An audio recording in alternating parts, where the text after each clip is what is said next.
Hello there and welcome once again to Third Eye Africa TV. My name is Ben Shaman.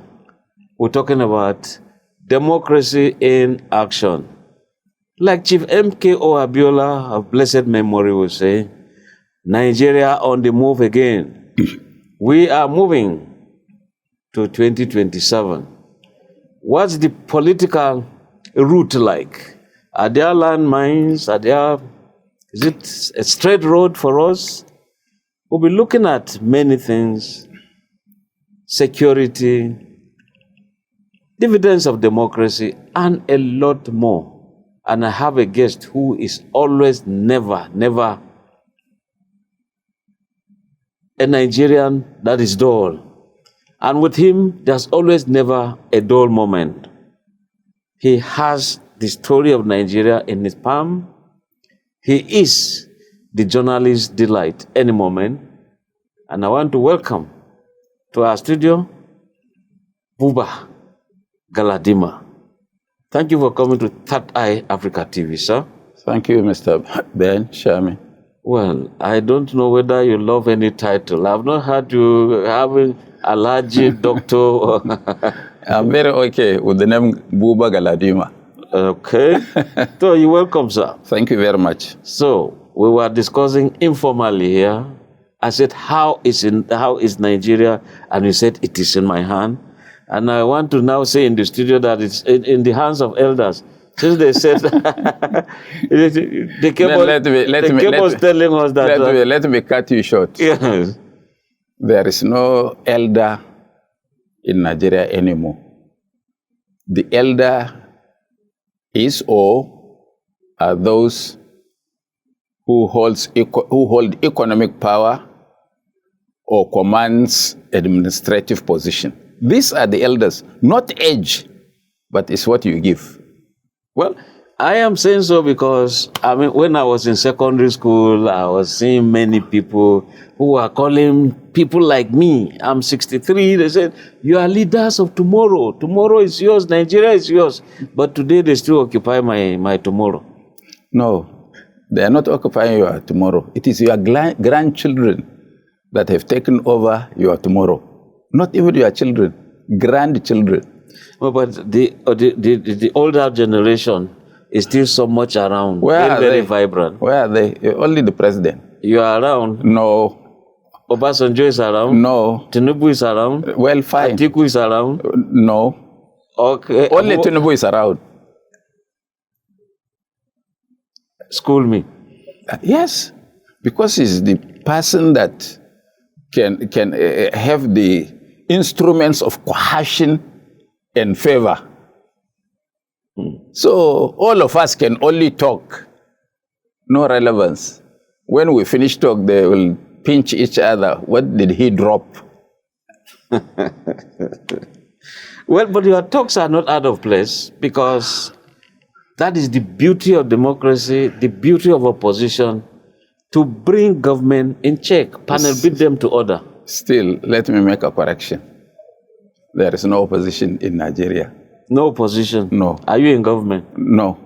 So is that not opposition? No. So what is it? We are all compliant. To who? If there is an opposition, this government wouldn't have the guts to be doing what they are doing to Nigerians. What is this government doing? You don't know? Tell me. They don't care about your opinion. That is why they have a deficit of trust. They lie as at when due, and as at when they like. And they expect us to swallow it.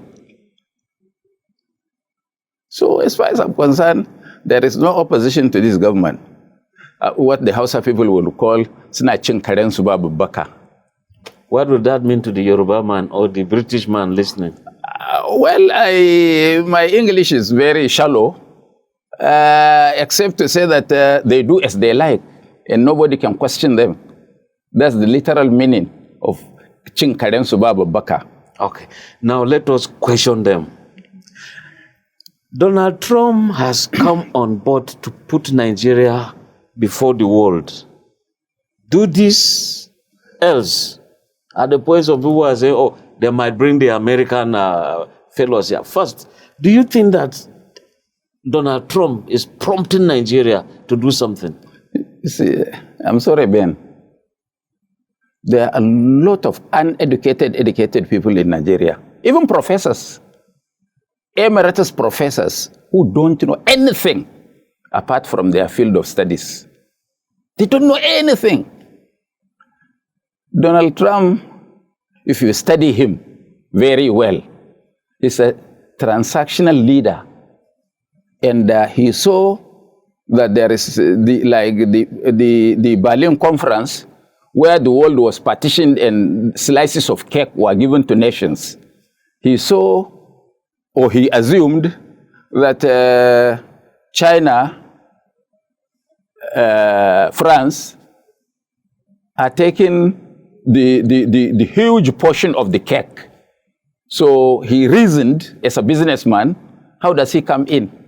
So the only way he could come in is to strengthen you and touch volatile areas that can raise emotions in Nigeria, such that you will run to him for help. And when you run to him for help, he puts on the table his needs. So all that Donald Trump is doing, he's not trying to help anybody in Nigeria. He wants to have a piece of the cake where he can cut the slice as he wants. And this is where I feel very sorry for Nigeria, because these people in government, they are already rattled, so they can do anything. Look at the lies they are putting forward to us, and they want us to accept. Which lie is this? Saying bandits have abducted people or have done this or that. It is all absolute lie. Okay, we'll come to that. But aren't you thinking that, for example, there was G20 meeting in South Africa, and President Tinubu was supposed to go, and from there he'll go to Rwanda, Angola. He didn't go. Then he sent the vice president. Some people are saying, okay, it was Donald Trump's pressure that was coming up, being brought to bear. What's your take on this? That is why all Nigerians now, because of deficit of trust on this government, believe that all the abductions of school children and people in Kwara, Niger, and Kebbi were all false. It was an RNG thing to show to Donald Trump that this government is working. We are not taking that. So Donald Trump is prompting us? Not Donald Trump. Of course, Donald Trump is rattling them. You didn't understand. And all Donald Trump is trying to do is to get a piece of the cake, because he will dictate his terms, and these people are rattled. They will surrender Nigeria to Trump. That is where I feel bad. But do you think now look at it? Because some of us cried that Trump's position was prompted by our inability to post ambassadors to countries of the world. They were already rattled. They started appointing ambassadors. And the three they mentioned, did you know Ayodele Oke? Do you know his history? Well, unless you tell us. The former Director General of NIA.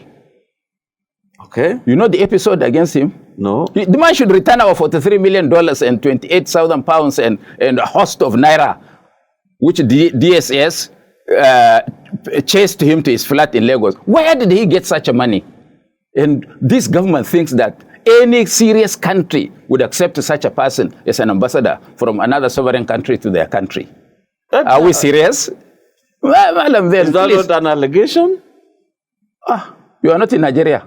I'm in Nigeria. So you never knew that DSS accused Ayodele of holding $43 million in his this thing in Ikoyi, Lagos. And we ought to have seen some. You didn't know the altercation between the DSS and the soldiers when they wanted to invade the house. So all those are false. Thank God. So no, it means well, no. It's your opinion. I'm not disputing no. I'm you are disputing now. It's not. Did you hear this or you didn't hear? And we didn't hear it in court too. Did you hear it publicly? Yeah, I Forget about court. I heard that. Thank you. Okay, that's a confirmation for me. Yes, but we didn't also hear anything in court.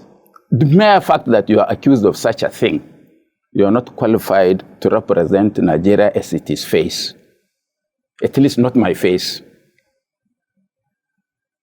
But that again is yielding to Donald Trump's pressure because Fine now, but that, anybody because that is why they are rattled. They are doing that out of fear. That is why if Trump now says, give me half of the country, they will surrender. And I don't hope to be part of those that Donald Trump will take. Even though I'm a student of some Mbakwe school of thought that we need to be recolonized. Wow.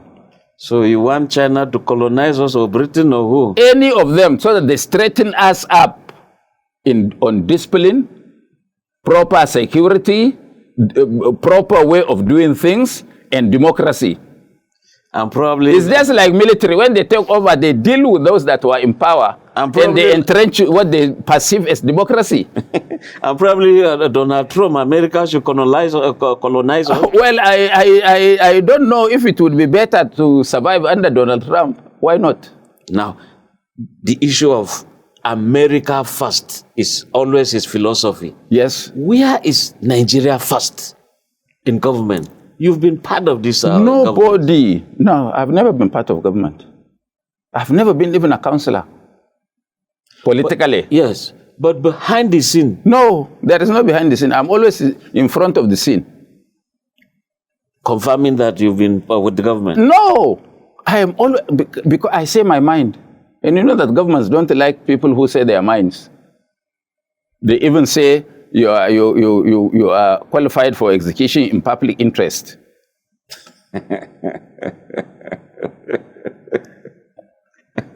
But why should they say that? They said that. That's the policy of government underground. You think they like what I'm saying? Now, let us look at a holistic view of Nigeria now. Mm-hmm. We're talking about security and insecurity. Zero. And here you are, you're saying that even the girls that were kidnapped, to you, it's an arranged kind of a thing. Will government arrange that its citizens go through this trauma? It's not me. Okay. It's all over the social media. And I agree with them. And you see, you journalists, you don't dig into history. Just recently, the governor of Zamfara State, Dauda Lawal, have publicly accused some functionaries of this government that they have a hand in what is happening. The security challenges facing Sokoto, Zamfara, Kebbi, Niger, and Katsina. He said so. Go into your archives. Dauda Lawal said that. And he was dismissed. Now, you as an intelligent man, a journalist, investigative journalist for that matter, they just abducted, there were soldiers on the ground at the school at Maga.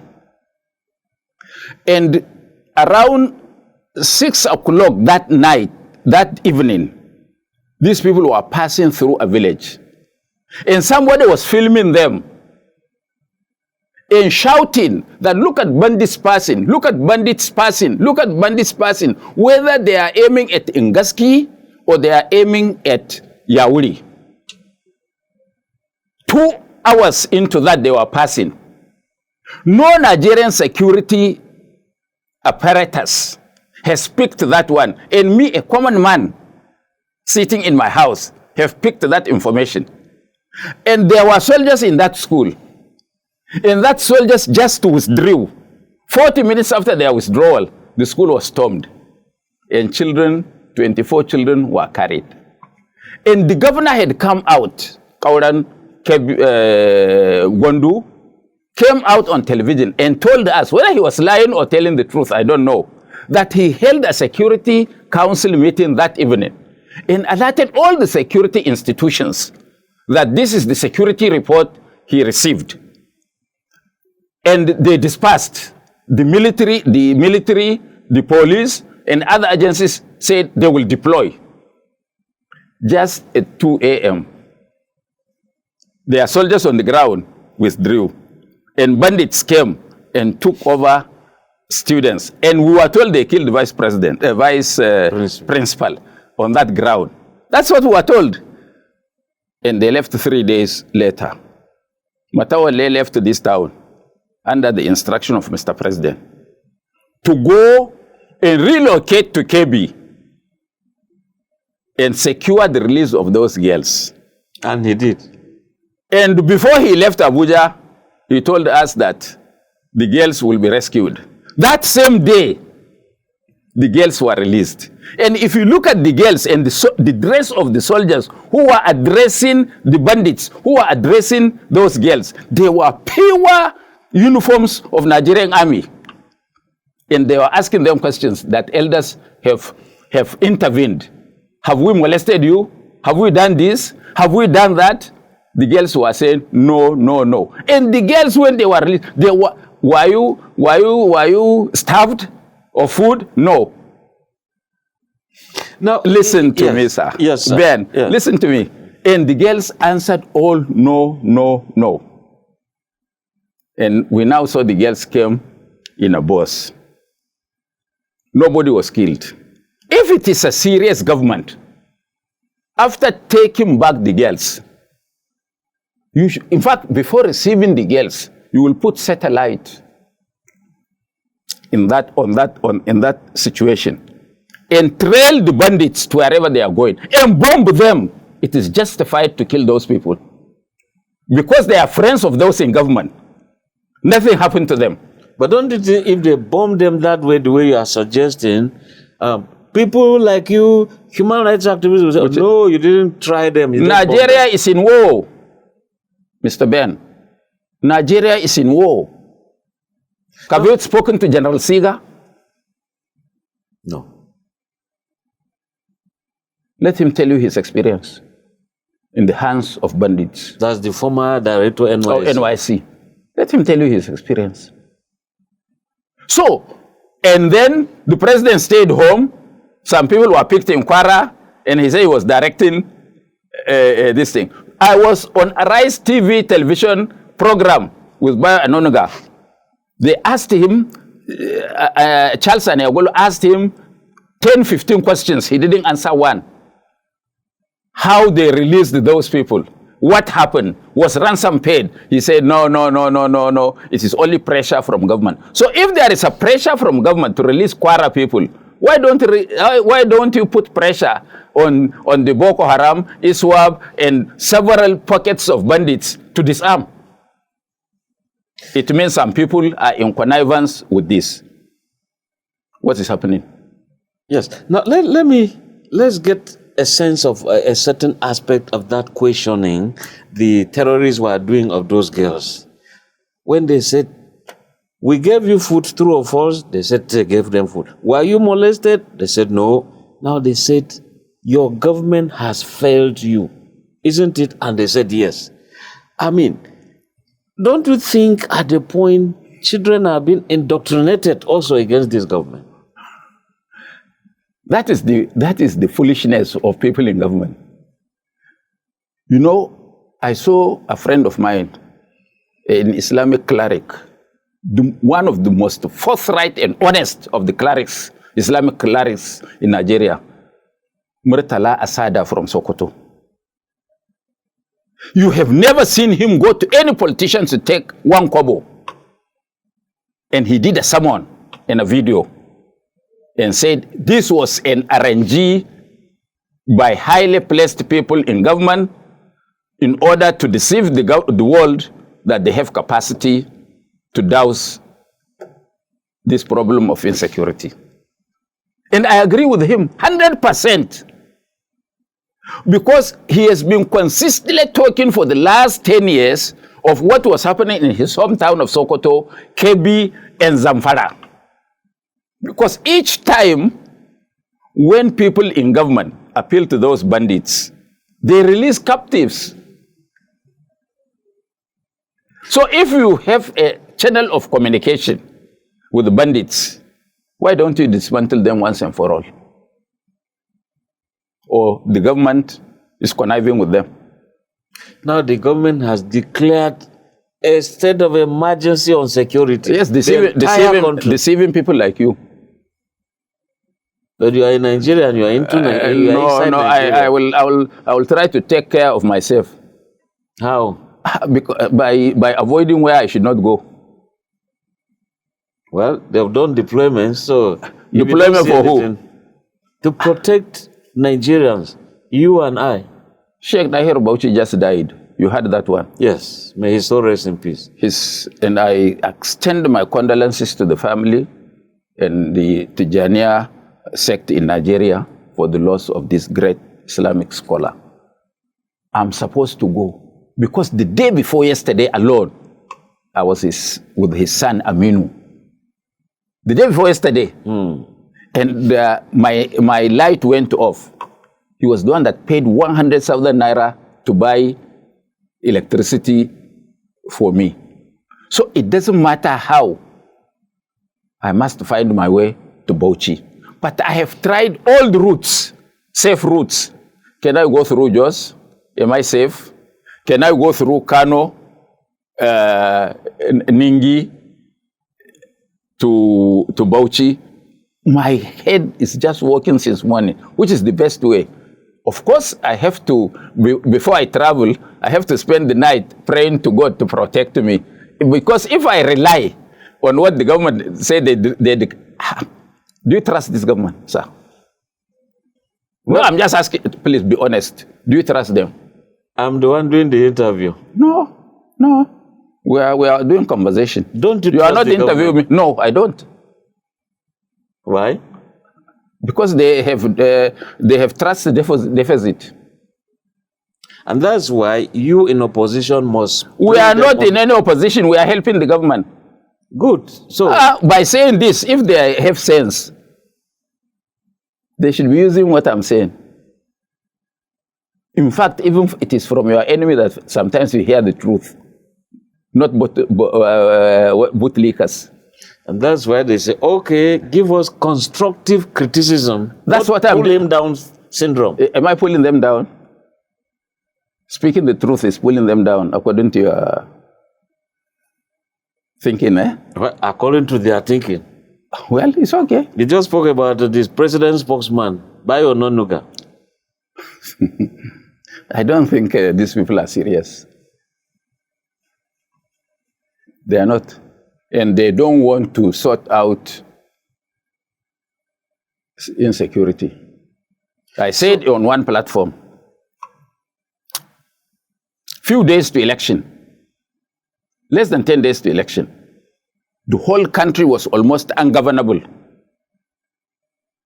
And Jonathan stepped down the election to checkmate insecurity. And in 6 weeks, he brought in mercenaries that stabilized Nigeria. And there was not any polling booth in Nigeria that there was no voting. But you have all those who opposed Jonathan. Yes. With the benefit... Do you have a remorse today? Of course I have, because I said so. With the benefit of hindsight, Jonathan is even a saint more than us that accused him and called him names. So are you in touch with Jonathan today? I don't need to be in touch with him when I speak the truth about him. So if you see him, you apologize for the past? I have apologized to him when I saw him. Face to face or on TV? During Buhari's regime. But true to it, even former President Buhari said Jonathan remains a Democrat. He had the arsenal, he could oppose whatever, but he simply just gave it down. I think that much I said. If these people have the opportunity of a chaos before election, I think they will, from what they are doing with these captives, they will promote it so that they write figures for themselves. I bet you. Good. Now, let us look at the march to 2027. Thank you. This issue of one-party system has always been lingering. You are a member of the NNPP. And if you say it's a one-party, first of all, are you aligning? Is your party aligning with any of this? We can do anything that we think is profitable to the Nigerian nation. But let me assure you that all these defections by people who stole public money and they don't want to face the law. Because once you are APC, according to Adams Oshimale, your sin is forgiven. Not by man, but even by God, because I think Adam Oshimale had spoken to God. But the files will still be there. Probably when your party wins, it resurrects the files. When we get there, you know, there are a lot of opposition people. They are just opportunistic people who find themselves in politics without knowing what politics is all about. They started shouting much, much earlier when they followed these people. And they don't know that there is no opposition man anywhere in the world that can run a marathon race. Look at the Democrats. They are not talking in America. They are just walking. And there was an election recently. You heard that? In New York, where's that state next to New York? And they swept the Republicans. They just woke up. If they had shown their finger before that election, they wouldn't have made it. But these foolish people in Nigeria, because they stole public money and they are rich, or they held public office, they think that shouting is politics. It's not. You can't face these people like that. So you think that, in your own opinion, El-Rufai and his group, David Mark and Co, Atiku Abubakar, it's an insult to tell me that El-Rufai's group. Who is El-Rufai? Former governor, your colleague. Colleague or in what? In the political If you align me with El-Rufai, you are demeaning me. Why? I thought he's a politician of substance. Which politician? Of note. He himself said he was an accidental politician. I have not been accidental. I started politics in 1959. 1959. That's when I started politics. When I entered primary school. But so it's not, I didn't join politics by accident. It's by choice. I started 1959, I was monitor in primary school for 7 years and head boy. Secondary school, monitor, 5 years, head boy. School of Basic Studies, chairman of the Schools of Basic Studies Students Union. The day I sat my foot, whole chairman, member of the Students Representative Assembly. And many ETCs. But back to the issue of El-Rufai and opposition. I don't want you to talk to me about El-Rufai because I don't regard him as anything. And I don't see him as a stable person. He's just an opportunist in my assessment. But he says he was key to bringing even Ashwad to power. Same thing with Buhari. I thought you know his relationship with Buhari before. Except you remind me. He abused Buhari severally on national television. It was when some people made sacrifice for 15 years to bring Buhari to that level that they saw a Buhari presidency was possible. Then they jumped the ship and came to take over Buhari, which they did successfully. And they also did same for Tinubu. So they are paying for it now. Look, so what must have happened? Let me tell you something. Anything you are doing in life, do it because of God. And if you cheat anybody, be rest assured that God will not wait like before our parents and grandparents until you die. Here, God will put it on your palm.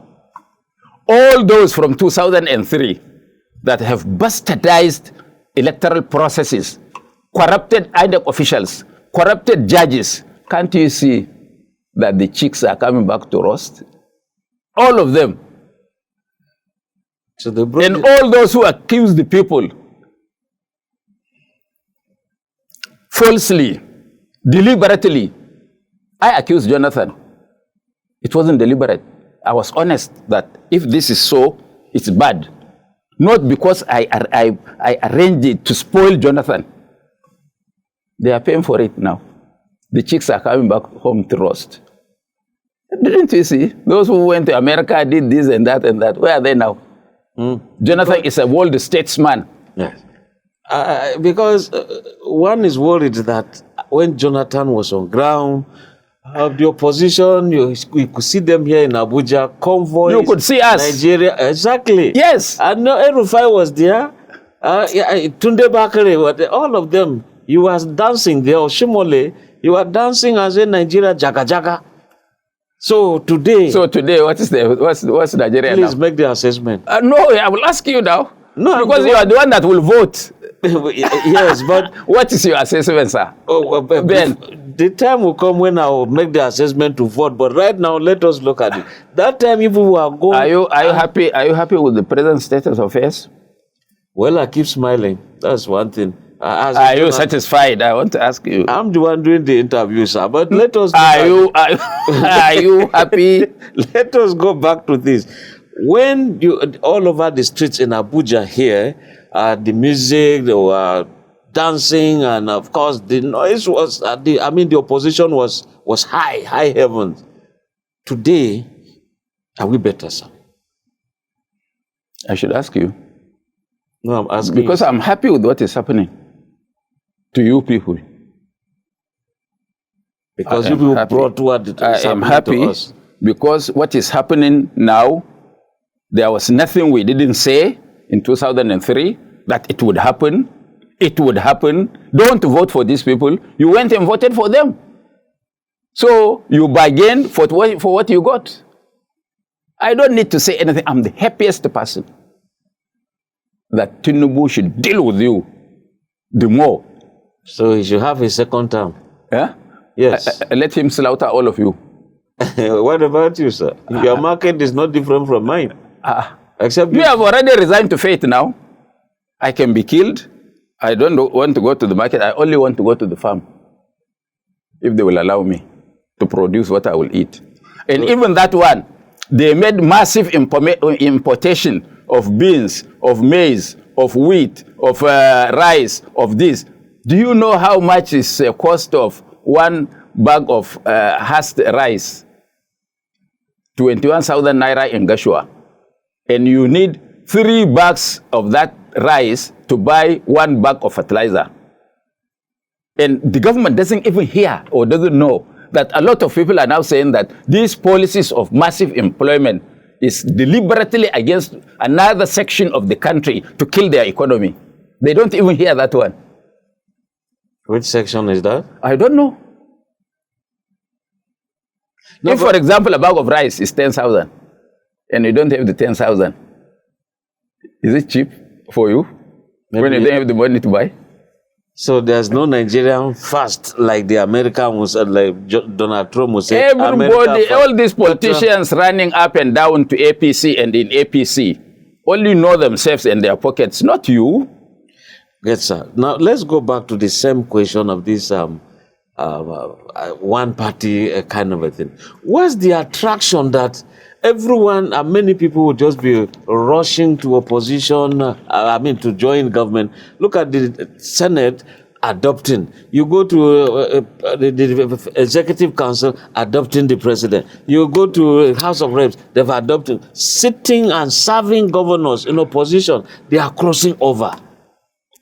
Maybe APC is getting something right, and that's so why if they don't all migrate to that place, how can God bring them together and throw intercontinental ballistic missile on one of them?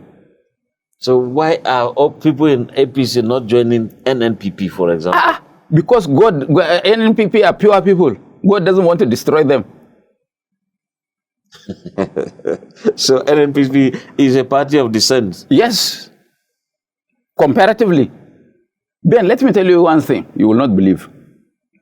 If you find any Nigerian in public office, who you give him 10 naira, he will use 5 naira, which is 50%, to the cause of the people and make sure that that 5 naira is managed well for the benefit of Nigerians. And he steals 5 naira. If you see him, please bring him to me. I have a place in Zone 4. I will make a cage and put him there. And come to Third Eye Television for you to do an advert that Nigerians should come and pay money to see an honest man. The one who stole 50%. As far as I'm concerned, nobody giving public trust in Nigeria now will use 50% of the resources of the people for them. In fact, he will steal 100% and even try to poach your own, not the public one. We want to thank you as we go on a very short break. I've been talking with Buba, Galadima, and of course, let me say the vantage Buba, Galadima. Always, never, don't moment with him. Thank you very much. This is Third Eye TV. He has called my name. My name is Ben Shamang. Let's take this break. We're talking about South and the North. You talk about middle belt. Currently in Nigeria, we don't have middle belt. North Central is what we have. And they are included in the North. If the perception is because Nigeria is standing on a tripod, you have Igbo, Hausa, Yoruba, they are the owners of Nigeria. That is a very wrong perception.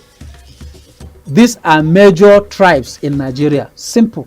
Yeah. Nigeria is owned by every single citizen of this country. If you go to civilized nations, they possibly have, stratified their political parties such that those who play at the national level are there. And at the local level, you have other minor political parties playing there. And it gives sense of belonging to every citizen to be able to contest. And in fact, once you have joined APC, all your sins are forgiven. It's okay. It's okay. Off your mic. It's okay. This is Third Eye Africa TV, exposing crime, savaging the nation. Welcome back. Now, issue of religion, very thorny. Tribalism, regionalism, very thorny in Nigeria. Looks like religion is not unifying us. Looks like leadership of religion is not unifying us. What really is the issue about religion in Nigeria?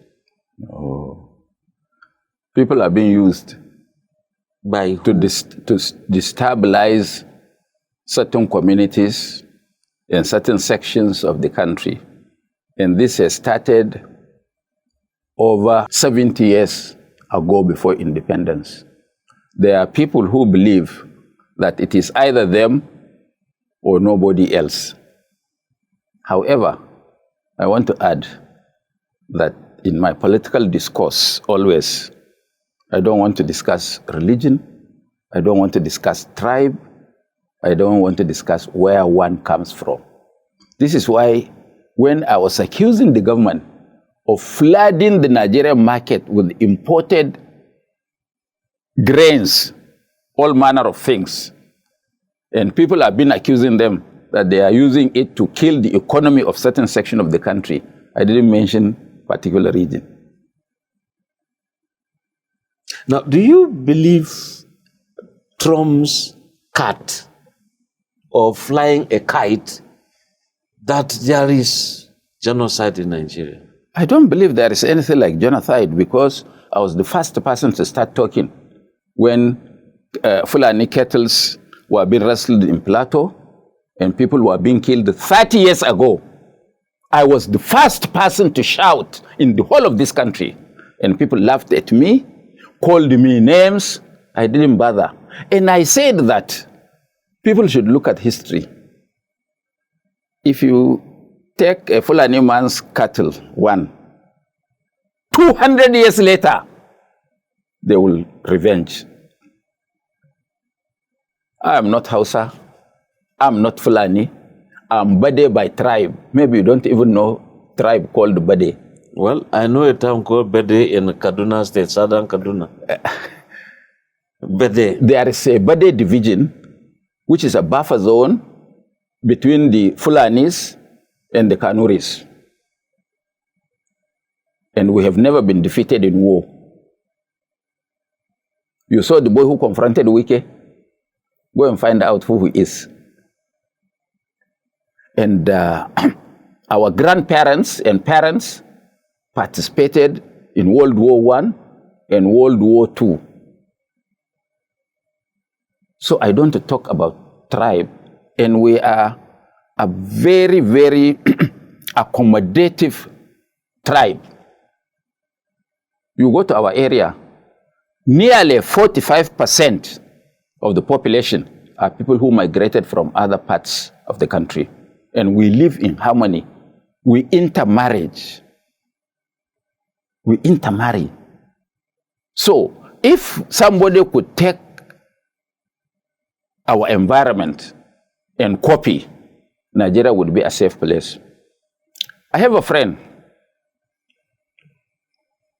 who is writing a book, who wrote a book, I wish I could give you, that he called Igbo Ku, and he's an Igbo man. Igbo Ku. Igbo.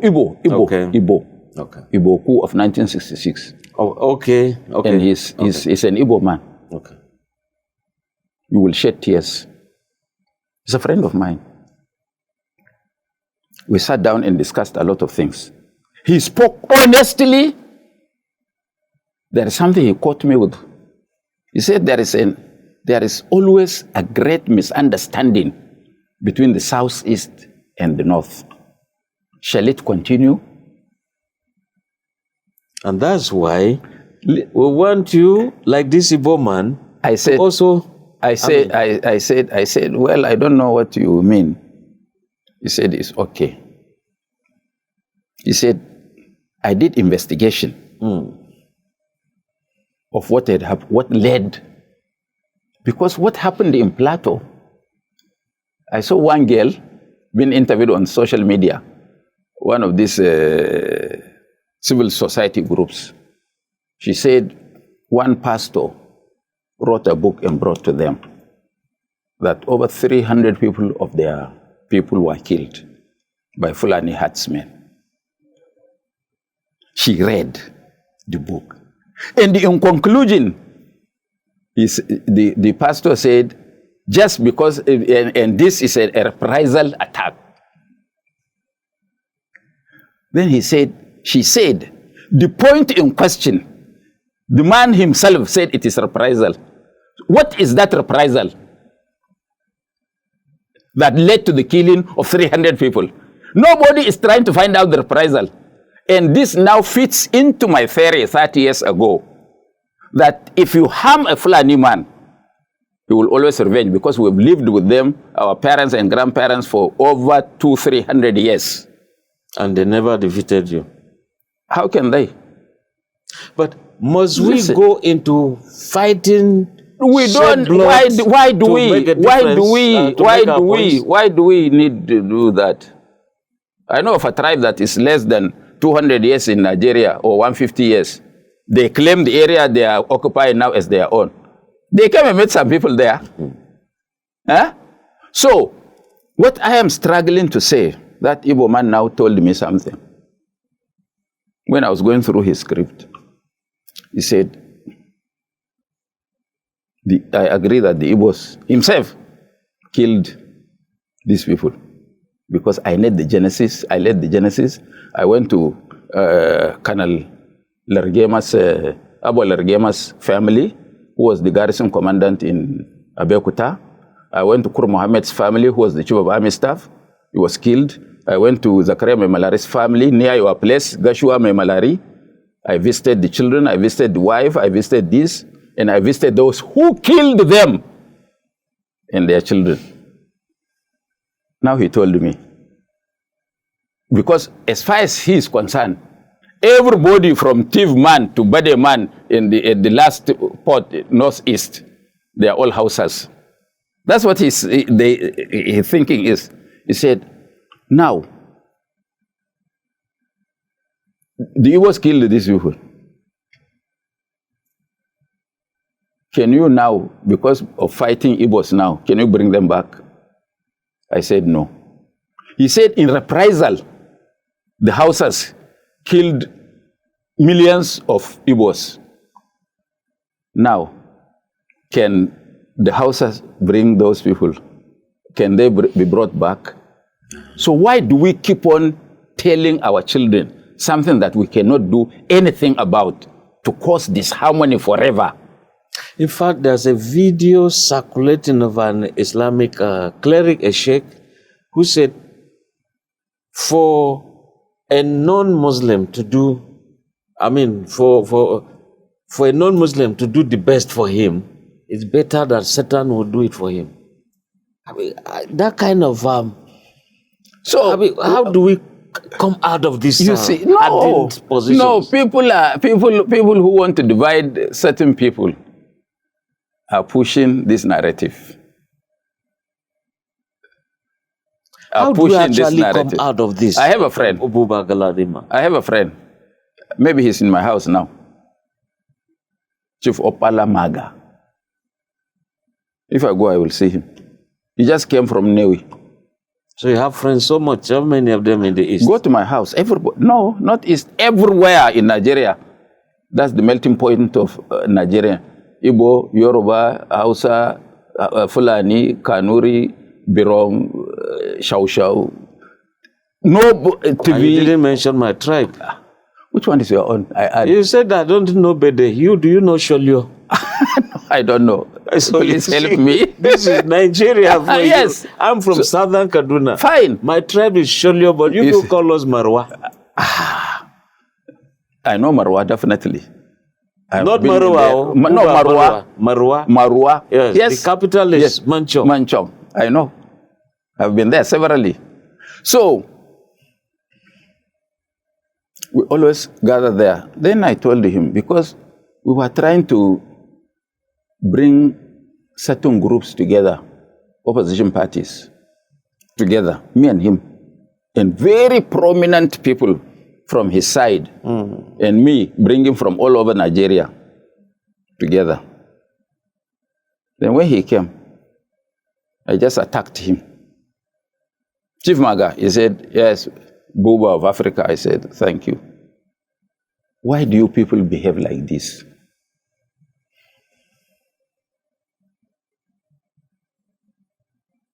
Now, what do you want other people to look at you after the sentencing of what do you call him? Nnamdi Kanu.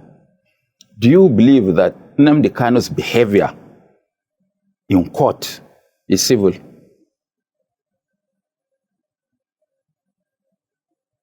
Does that call for sympathy? If you are the judge, would you sympathize with him? I say, when you make gain 10 steps, you people, you draw back 9 steps because of the way you react to things. Sometimes to keep quiet is golden. Even when the house is burning. Can you shout, bring back the house or put off the fire? You take action. Negatively. I only saw from that part of the country 3 sensible submissions. One by Osita Chidoka, one by Oji Uzakalu. Even though they are afraid to say the truth, they said we should put this back and then look at the appeal and look at the political side. We shouldn't be abusing other Nigerians and call it that sentencing of Nnamdi Kanu is a Christian genocide. That's what they are saying. Who jailed him? Muslim? Sheikh Ibrahim, Sheikh Dahir Bauchi, or Balalau, or Jingir? Look, you see, there are certain things you don't do. If there is injustice by the judge, there is a way to address it. You can appeal to the president for clemency, or you can appeal for review in an upper court. But if you take the law into your hands, you are justifying what the judge did.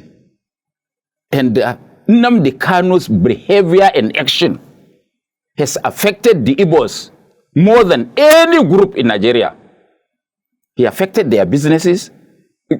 99% of the people they killed, IPOB, are Igbos.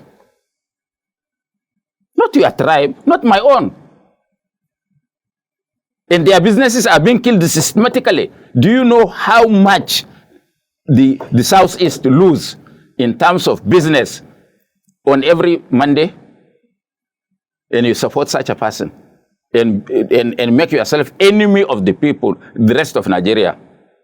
The Igbos are more Nigerian than anybody because you find them even in my village. And we live in harmony. Why? They need Nigeria more than anybody. But in the last, my submission on this is that if the Southeast believes that they cannot live in Nigeria, and they believe that Nigerians are not giving them their due share, me, I don't want one drop of blood to be shed. Let's sit down. And I maintained this during 1987 Constituent Assembly, 1994 Constitutional Conference, and Jonathan's 2014 National Conference. Let's sit down in the table. You want to go because we are not fair to you. Yes, please.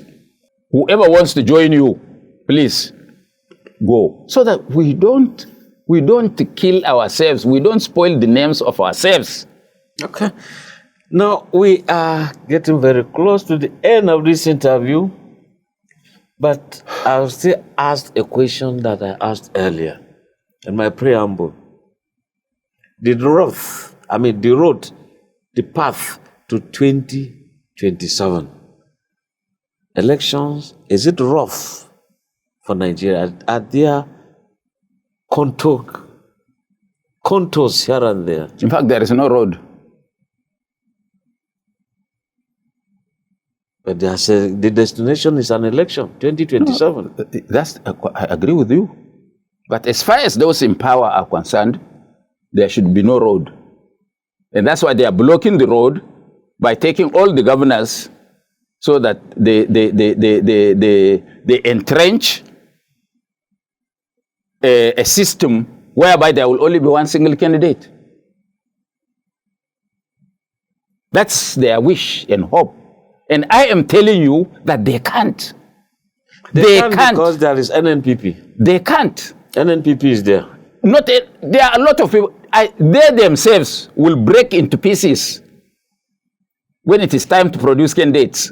To you, election will hold, we'll have a I president. say election will hold, we will have a president. And if there is a free and fair election, APC cannot win election. So which party will win? Only God knows, because I'm not a soothsayer.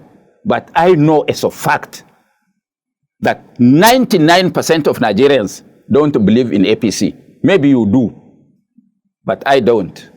Personally now, as I sit here. I'm a neutral arbiter, I'm a journalist. No. You know, INEC is supposed to be a neutral arbiter. Are they? So INEC is there to take charge, give Nigerians what they want. You think they are neutral arbiters? We've not tested the new man. It's okay. Time is of essence. We will see now. From the way who they will recognize among the PDP functions, who will tell us who they are. And so finally, your word for INEC towards stable elections. Not only for INEC. My word for institutions of government, security institutions, army, police, civil defense, custom, immigration, and a host of others, INEC, the Nigerian people. We should not worship any transient person. We should act and behave as neutral, as honest as we could, according to especially those who swore to do justice and remain neutral, should follow the path of their oath. It is here that we have to thank you, sir. Talking of Buba Galadima. My name is Ben Shaman, and We've had a nice time, sir. And like we usually say, proudly Nigeria. Thank you for coming to Thank you, Ben. Africa. I'm grateful. Thank you very much. Thank you. Thank you. Thank you. Forward we march. Thank Nigeria you. on the move again. Thank you. Thank you, sir. Thank you. And bye for now. Thank you. Yeah.